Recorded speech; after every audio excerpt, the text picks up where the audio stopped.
Hello दोस्तों, आपका स्वागत है हमारे यूट्यूब चैनल स्माइल विद एजुकान। देखिए बच्चों, अब हम केमिस्ट्री के थर्ड पार्ट की ओर चलते हैं। ठीक है ना। मैंने आपको फर्स्ट और सेकंड में समझा दिया है। अब आते हैं हम बेटा टाइप्स ऑफ केमिकल रिएक्शन। क्या पढ़ रहे हैं बेटा हम?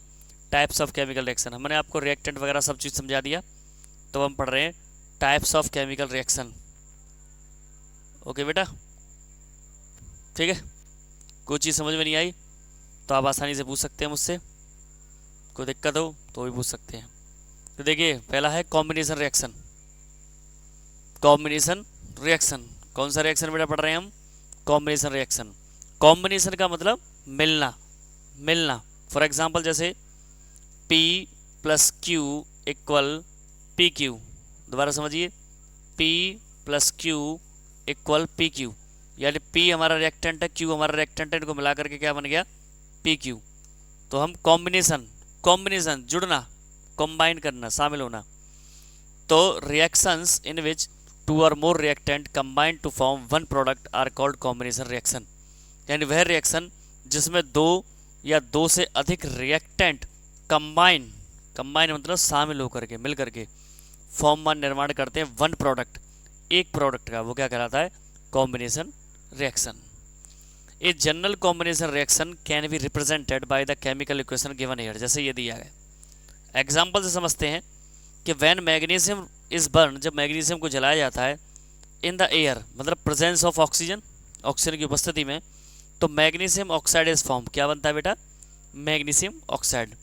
इन दिस रिएक्शन, इस रिएक्शन में magnesium is combined with oxygen, यानी मैग्नीशियम कंबाइंड विद ऑक्सीजन, और क्या फॉर्म किया है उसने? Magnesium oxide. आप देख पा रहे होंगे, यानी magnesium combined with oxygen form magnesium oxide. Okay, next next next पढ़ते हैं। Next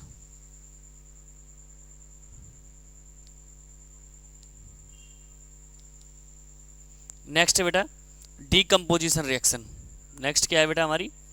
decomposition reaction.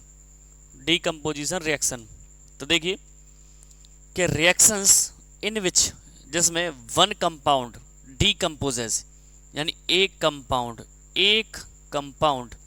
डीकम्पोजेस मतलब बिखर जाता है, अलग हो जाता है, टू और मोर कंपाउंड में, ओके, और एलिमेंट्स में, आर नॉन डीकम्पोजिशन रिएक्शन। क्या कहलाता है? Decomposition reaction.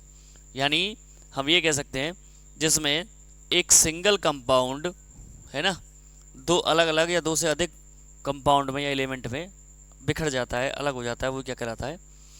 हमारा डीकम्पोजिशन रिएक्शन। ठीक, तो a decomposition reaction is just the opposite to the combination.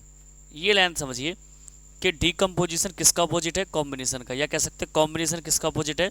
Decomposition का। कैसे है कि सपोज एक एग्जांपल लेते हैं, ए प्लस बी, या रिएक्टेंट मानते हैं, इनमें रिएक्शन हुआ तो क्या बना? ए बी, ये हमारा कंपाउंड। तो ये कौन सी रिएक्शन है बेटा? कॉम्बिनेशन। कौन सी है? कॉम्बिनेशन। अब आपने क्या किया?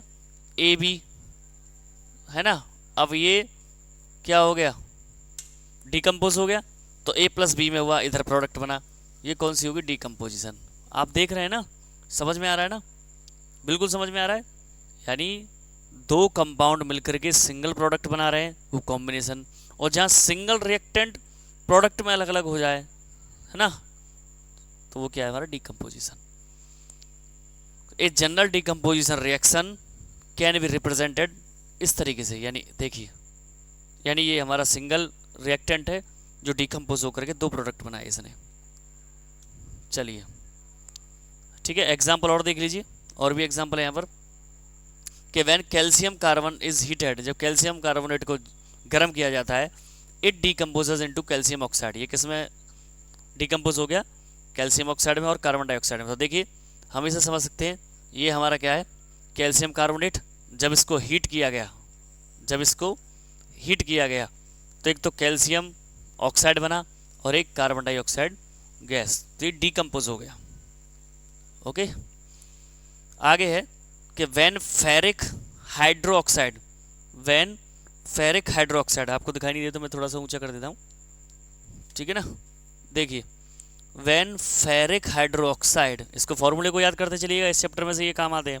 फेरिक हाइड्रोक्साइड को जब हमने क्या किया बेटा, हीट किया, मैं कलर दूसरा लेता हूँ, जब हमने फेरिक ऑक्साइड को हीट किया तो क्या हुआ, एक बना बेटा फेरिक ऑक्साइड।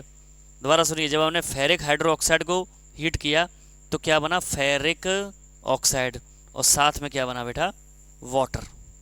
क्या बना, वाटर। बनने का मतलब ये है कि डिकम्पोज हुआ in the form of water. Next है बेटा थर्मल डिकम्पोजिशन। किसको पढ़ेंगे हम, थर्मल डिकम्पोजिशन। थर्मल, थर्मल का मतलब हीट, थर्मल का मतलब हीट। तो the decomposition of a substance, यानी किसी पदार्थ का डिकम्पोजिशन किसके द्वारा होता है, हीटिंग से, इज नॉन थर्मल डिकम्पोजिशन। दोबारा सुनिए, the decomposition of a substance, यानी किसी भी सब्सटेंस का डिकम्पोजिशन गर्म करने पर हो, यानी कोई भी सब्सटेंस या केमिकल या कंपाउंड गर्म करने पर डिकम्पोज होगा तो ऐसी रिएक्शन क्या कहलाएगी, डिकम्पोजिशन कहलाएगी। लेकिन साथ में गर्म करने की वजह से क्या कहलाएगी, थर्मल डिकम्पोजिशन। क्या कहलाएगी, थर्मल डिकम्पोजिशन। समझ में आया। देखिए गर्म होने से डिकम्पोज तो होगा, लेकिन गर्म करने की वजह से वो क्या हो जाएगी, थर्मल डिकम्पोजिशन कहलाएगी। ओके, जैसे इसमें देखिए 2PbNO3, ये लीड नाइट्रेट हुआ। अब इसको हमने हीट किया, इसको हमने हीट किया, हीट होने से क्या हुआ है ना, लीड ऑक्साइड, नाइट्रेट और ऑक्सीजन गैस अलग अलग हो गया, नाइट्रोजन ऑक्साइड और ऑक्सीजन। तो ये थोड़ा सा ध्यान रखने की बातें हैं। थर्मल का मतलब गर्म, हीट। अब आता है इलेक्ट्रोलाइटिक। अब इलेक्ट्रोलाइटिक से समझ गए होंगे आप, इलेक्ट्रिसिटी जनरेट करने पर जब डिकम्पोज हो, है ना, इलेक्ट्रिसिटी जनरेट करने पर क्या हो जाए, डिकम्पोज हो जाए रिएक्टेंट। तो reactions in which compound decompose, यानी कंपाउंड डिकम्पोज होता है सिंपलर कंपाउंड में बिकॉज ऑफ पासिंग इलेक्ट्रिसिटी, यानी when the electricity is passed in any compound because of which it decomposes. जब कोई भी कंपाउंड डिकम्पोज होता है किसकी वजह से, इलेक्ट्रिसिटी की वजह से, तो वो क्या कहलाता है, इलेक्ट्रोलाइटिक या इलेक्ट्रिक। ठीक है, डिकम्पोजिशन। अब इसको मैं इजी भाषा में करूं कि when any compound decomposes into simple compound by passing the electricity या by the help of electricity या by using electricity is called electrolytic decomposition. So this is also known electrolysis, इसे ही electrolysis के नाम से जाना जाता है। For example, when electricity pass, जब electricity को पानी से गुजारा जाता है, वाटर से, देख पा रहे हैं ना, वाटर से, तो एक तरफ हाइड्रोजन गैस और एक तरफ ऑक्सीजन गैस क्या हो गई, डिकम्पोजिशन, डिकम्पोज, जिससे वाटर से। देखो बेटा कभी कभी शब्दों में थोड़ा प्रॉब्लम आती है क्योंकि आवाज़ बैठी हुई है, मौसम का चेंज है ना। ओहो हो, ये तो हमारी वजह से गड़बड़ हो गया, ये तो दब रहा है। चलो मैं बता देता हूँ, इसको मैं यहाँ लिख देता हूँ, ये थोड़ा पूरा लिखने के चक्कर में गड़बड़ हो गई है। मैं यहाँ पर कोष्टक में लिख देता हूँ आपके लिए, मैं बड़ा बड़ा यहाँ लिख देता हूँ, इसको आपको दिखाई देगा। ये लिखा है यहाँ पर फोटो, ये ऊपर थोड़ा हाइड हो गया है, फोटोलाइसिस, ठीक है, या फोटो डिकम्पोजिशन या फोटो केमिकल डिकम्पोजिशन रिएक्शन भी कहते हैं। चलिए पढ़ाते हैं अब इसे कि रिएक्शन इन विच, रिएक्शन जिसमें कंपाउंड डिकम्पोज होता है बिकॉज ऑफ सनलाइट, किसकी वजह से, सनलाइट की वजह से, वो क्या कहलाता है, फोटोलाइसिस, तो या फोटो डिकम्पोजिशन रिएक्शन। तीन चीज़ें हो गई। अगर कंपाउंड डिकम्पोज हो रहा है हीट से तो थर्मल, इलेक्ट्रिसिटी पासिंग करने से तो इलेक्ट्रोलाइटिक, और सनलाइट से तो फोटोलाइटिक या फोटोलाइसिस। तो when silver chloride is put, जब सिल्वर क्लोराइड को रखा जाता है सनलाइट में तो it decomposes into silver metal and chlorine gas. समझते हैं। AgCl यानी सिल्वर क्लोराइड, AgCl यानी सिल्वर क्लोराइड वाइट कलर की है, जब सनलाइट की प्रेजेंस में रखा गया तो ये सिल्वर ग्रे रंग की और क्लोरीन गैस डिकम्पोज हो गई। ओके, ये हमारी फोटोलाइसिस थी, ध्यान रखिएगा, है ना, ऊपर हाइड हो गया तो मैंने अलग से लिखा था। तो photographic paper has a coat of silver chloride which turns grey when exposed to sunlight, and जब परत जो होती है सिल्वर क्लोराइड पर, है ना, वो कैसी हो जाती है, ग्रे, जब उसे कहाँ रखा जाता है, सूरज की रोशनी में। इट हैपेंस, ये होता है, because silver chloride is colourless while silver is grey metal, यानी सिल्वर क्लोराइड कैसी होती है, कलर है, उसका कोई रंग नहीं होता है, जबकि सिल्वर कैसी होती है, ग्रे कलर में। अब आता है बेटा displacement reaction.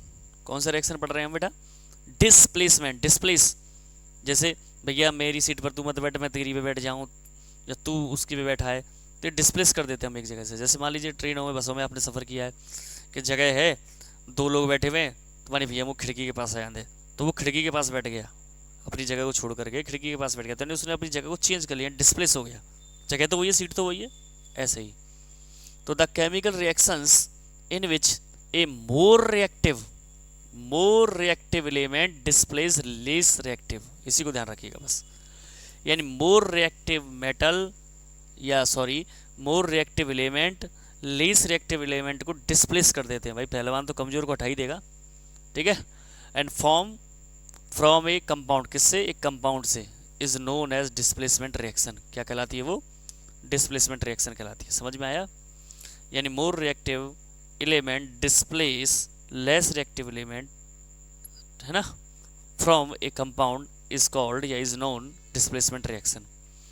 Displacement reactions are also known substitution reaction. इसको ध्यान रखिएगा, न्यू वर्ड है आपके लिए कि सब्स्टिट्यूट, आपने मैथ में पढ़ा होगा सब्स्टिट्यूटिंग मेथड, है ना, सब्स्टिट्यूशन मेथड पढ़ा होगा, उसमें भी तो डिस्प्लेस करते हैं, तो वही कह रहा है। तो ये जो है, जो आप देख पा रहे हैं, इसे हम डिस्प्लेसमेंट रिएक्शन भी कहते हैं, इसे हम सब्स्टिट्यूशन रिएक्शन भी कहते हैं, या सिंगल डिस्प्लेसमेंट भी कहते हैं, एक और नाम, या रिप्लेसमेंट रिएक्शन भी कहते हैं। कितने नाम हो गए बेटा, डिस्प्लेसमेंट रिएक्शन, ठीक है बेटा, सब्स्टिट्यूशन रिएक्शन, और सिंगल डिस्प्लेसमेंट रिएक्शन, और replacement reaction. A general displacement reaction can be represented by using chemical equation, इस तरीके से, जैसे ए और बी सी, ये कंपाउंड और ये कंपाउंड है। अब यहाँ पर देखिए ए और सी, यानी ए ने डिस्प्लेस कर दिया किसको, बी को, और बी को हटा दिया, जोड़ी बना ली अपनी ए और सी ने, तो ये था।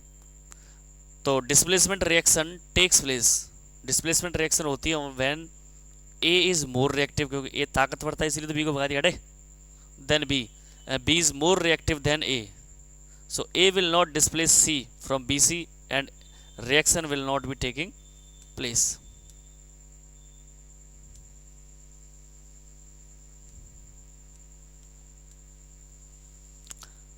अगला है बेटा एग्जाम्पल, समझते हैं कि व्हेन जब जिंक रिएक्ट, देखिए इसको मैं समझा देता हूँ, वैसे मैं आपको यहाँ से समझाता हूँ, इससे आपको समझ में आएगा।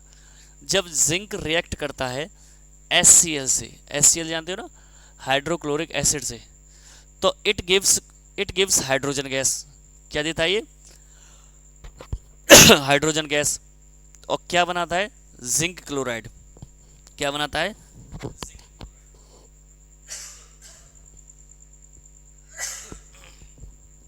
क्या बनाता है बेटा, जिंक क्लोराइड।